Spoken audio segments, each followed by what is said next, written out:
রাত প্রায় তখন 12টা বেজে গেছে বোধহয়। নিঝুম রাত, ঝিঝি পোকার ডাক, চারিদিকে কেউ কোথাও নেই। একটি ছেলে কাজ থেকে তার বাড়ির উদ্দেশ্যে রওনা হয়েছে। চলেছে সে একা একা। কি আর করা, আশপাশে সঙ্গী বলতে কেউ নেই। বন্ধু বান্ধব, তাদের বাড়ি সব অন্যদিকে। তাই ছেলেটি একাই তার গন্তব্যে এগিয়ে চলেছে। খানিকটা গিয়ে সে থমকে দাঁড়ালো। কাদের যেন পায়ের শব্দ শোনা যাচ্ছে, কারা যেন ফিস ফিস করে কথা বলছে। তারপর একটা বিরাট আর্ত চিৎকার, একটি পুরুষ কণ্ঠ এবং একটি মহিলা কণ্ঠ। তারপর দৌড়ে কারা যেন সেখান থেকে বেরিয়ে গেল।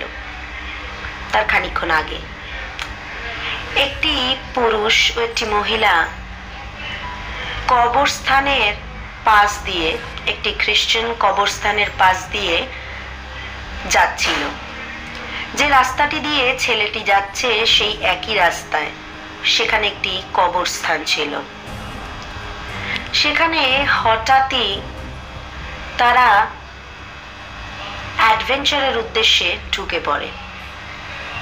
খানিকটা যাওয়ার পর তাদের মনে হয় কারা যেন তাদেরকে লুকিয়ে লুকিয়ে দেখছে। খানিকটা এগোনোর পর তারা খসখস পায়ের শব্দ শুনতে পায়। চারিদিকে নিঝুম অন্ধকার, সেই জন্য আওয়াজটা আরো তীব্রভাবে তাদের কানে বিদ্ধে থাকে। তারা ভয়ে ভয়ে ব্যাগ থেকে টর্চটা বের করে। দুজন দুজনের হাত ধরে যখন আলোটা ফেলে, কবর থেকে একটি হাত উঠে আসে এবং একটি কালো অন্ধকার চোখ, অন্ধকারের মধ্যে দুটি চোখ জ্বলে ওঠে। তা চিৎকার করে সেখান থেকে পালিয়ে যায়। এরপর ছেলেটিকে দেখা যায়। ছেলেটি খানিকটা কৌতূহলের জন্যই, খানিকটা কৌতূহল বশতই সেই কবরস্থানে নিজে ঢুকে পড়ে। কিছু পায়ের শব্দ সে শুনতে পেয়েছিল, একজনের চিৎকার শুনতে পেয়েছিল। তাই দুজনকে ছুটে পালিয়ে যেতে দেখে তার মনে হয় সে একবার ওই কবরস্থান থেকে ঘুরে এসে দেখবে। এটা তো একটা বিরাট অ্যাডভেঞ্চার হবে তারও জীবনে। সে কোনোদিন ভূত বিশ্বাস করে না, ভূত দেখেও নি এ যাবৎ। তাই সে ঢুকে পড়ে। দেখে আশপাশে অনেকগুলো কবরের মাটি সরানো। ভয় ভয় একটু করছিল। সেই শুনশান পরিবেশে ঠান্ডা শীতল বাতাস বয়ে যাচ্ছিল, খানিকটা ঝোড়ো হাওয়া বটে। গাছের পাতা ঝুরঝুর করে ওপর থেকে পড়ছে। সে একটু না থেমে তার পায়ের গতি বাড়িয়ে দিয়ে চুপচাপ এদিক ওদিক তাকাতে তাকাতে এগিয়ে চলল কবরস্থানের আরো ভিতর থেকে ভিতরে। হাঁটতে লাগলো। ভয় যে করছে না তা নয়, কিন্তু একটা কৌতূহল কাজ করছে। কি দেখে ওই ভদ্রলোক আর ভদ্রমহিলা দৌড়ে পালিয়ে গেলেন সেটা জানার ইচ্ছে কাজ করছে। সে যত ভেতরে যাচ্ছে তত অন্ধকার আরো ঘন হচ্ছে। আরো গভীর বনের মধ্যে দিয়ে সে এগিয়ে চলেছে। সেখানে শুধু শয়ে শয়ে কবর, শয়ে শয়ে কফিন।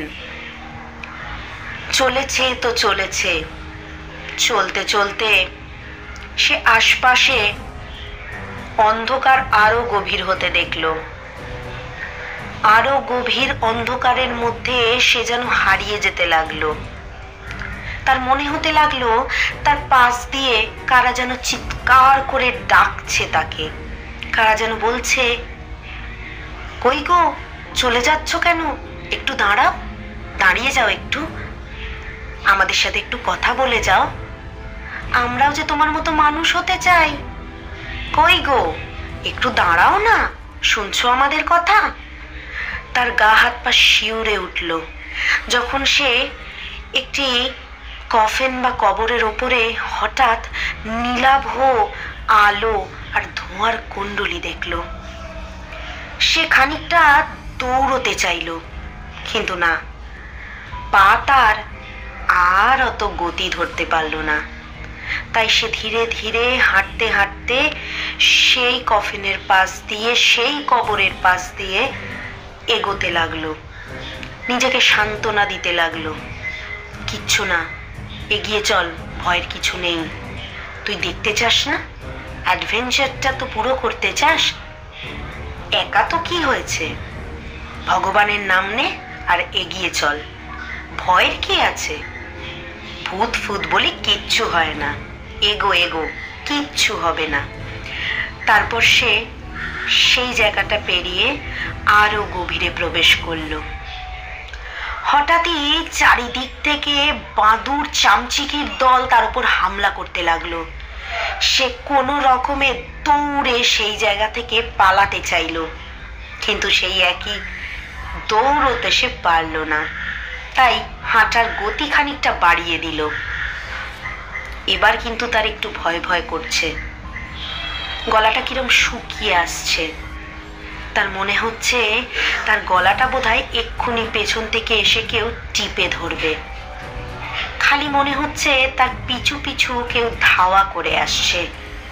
চারপাশের পরিবেশটা এমন থমথমে, এমন দমবন্ধ করা যে তার গলা দিয়ে আওয়াজ পর্যন্ত বেরোচ্ছে না। সেখান থেকে কিছুটা দমবন্ধ পরিস্থিতিতে সে দৌড়ে আরো খানিকটা গভীরে ঢুকে গেল। গিয়ে তো তার চক্ষু চড়ক গাছ, কি যেন একটা কালো আলখাল্লা মতো কাপড় পরে তার সামনে দাঁড়িয়ে রয়েছে। হাতে তার ধারালো অস্ত্র, আর দু একটা জায়গা থেকে সাদা ধোয়ার মতো কিছু যেন বেরিয়ে আসছে, আবার ঢুকে যাচ্ছে তাকে দেখে, তার সঙ্গে লুকোচুরি খেলছে। ভয়ে তার গা শিউরে উঠল, কম্পন অনুভূত হলো, গলাটা শুকিয়ে এলো। প্রচন্ড ঝোড়ো গতিতে হাওয়া বইতে লাগলো। চারিদিকে রাত দুপুরে চামচিকি আর বাদুড়ের আওয়াজ শোনা যাচ্ছিল। গাটা কিরম যেন ছমছম করছে। তার গলা শুকিয়ে এলো। তার মনে হলো এক্ষুনি সে বোধহয় অজ্ঞান হয়ে যাবে। তাই সে দৌড় লাগালো। দৌড়ে খানিকটা গিয়ে সে দেখতে পেল একটা জর্জর হয়ে যাওয়া ঘর। জানি না, হয়তো এখানেই আগে কেউ বসবাস করত। হয়তো যে বা যারা এখানে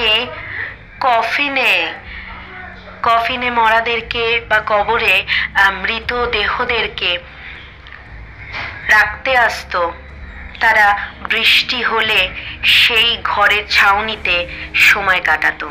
কিন্তু এখন সে জায়গা পরিত্যক্ত, সেখানে কেউ বসবাস করে না, কেউ আসে না। এটা একটি পরিত্যক্ত কবরস্থান, বা এখানে কফিনরা শুধু শুয়ে আছে মৃত মানুষের অগুন্তি সংখ্যা। এখানে মৃত মানুষের হাহাকার শুধু, চারিদিকে সেটা শুনতে পেল। তারপর যত ভেতরে এগোতে লাগলো, তত যেন সেই জায়গার পরিবেশ আরো থমথমে হতে লাগলো। সে দেখতে পেল তার সামনে কে যেন হাতে একটি লাঠি নিয়ে কঙ্কালসার দেহে দণ্ডায়মান হয়ে তাকে ডাকছে মৃত মানুষদের দলে তাকে টানতে, মৃত মানুষদের সঙ্গে তাকে শুয়ে দিতে চাইছে। ওই বিভৎস চেহারা দেখে সে আর নিজেকে ধরে রাখতে পারল না। সে দৌড়তে আরম্ভ করলো, প্রাণপণে সেখান থেকে বেরোতে চাইল। যত ভেতরে যেতে লাগলো, চারপাশের কফিনে মোমবাতির আলো জ্বলে উঠল। যেন মনে হচ্ছে মৃতরা সব জেগে উঠছে। তারপর হঠাৎ সে দেখতে পেল মৃতরা সব কফিন থেকে, সব কবর থেকে লাফিয়ে লাফিয়ে বেরোচ্ছে, আবার সেই কবরে ঝাঁপ দিয়ে দিয়ে পড়ছে। এই দৃশ্য দেখে সে আর নিজেকে ধরে রাখতে পারল না। সে প্রায় অজ্ঞান হয়ে যায় এরম অবস্থা। সে অজ্ঞান হয়ে যেতে যেতে সে প্রায় জ্ঞান হারাতে বসেছিল। তারপর নিজের মধ্যে সাহস সঞ্চয় করে সে দৌড় লাগালো। কতক্ষণ দৌড়েছিল তার ঠিক মনে নেই। পরের দিন সকালবেলা সে দেখল সে কবরস্থানের পাশে শুনশান একটি রাস্তায় অজ্ঞান হয়ে পড়ে রয়েছে। পাশ দিয়ে হাইওয়ে, সেখান দিয়ে গাড়ি চলে যাচ্ছে। নিজেই উঠে বসলো। উঠে বসে খানিকটা স্তম্ভিত ফিরতে সে বুঝেই উঠতে পারল না কাল রাতে তার সাথে ঠিক কি হয়েছিল।